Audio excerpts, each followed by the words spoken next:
Ես ինձ մի պահ փորձում էի ուղղակի դուրս բերել այս դահլիճից եւ տան էկրանից այս կողմ նայել, որպես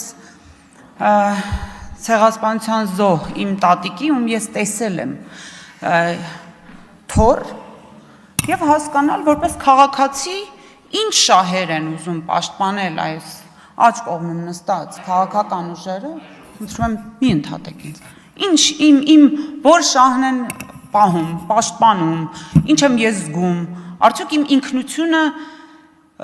ինչպես որ հաճախ էս քաղաքական թիմը խոսում է նրանց, որ ինքնությունն ենք մենք ինչ որ վտանգում եւ այլն, արդյոք իմ ինքնությունը վտանգել որևէ մեկը կարող է, եթե ես ինքս չեմ կասկածում դրա վրա։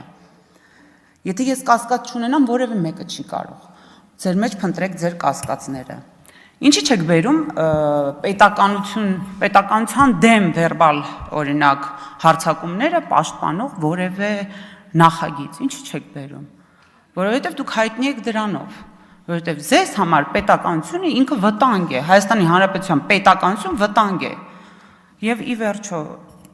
ինչքան կարելի է դուրս մնալ ժամանակից, ժողովուրդ։ Մի հատ պետք է ինքնահայեցում անեք եւ հասկանաք, դուք ուր եք, որտեղ եք տեղավորվում, Հայաստանի Հանրապետությունը ապրում է իրական կյանքով, իրական քաղաքացիներով, որտեղ եք դուք տեղավորվել։ Շնորհակալություն։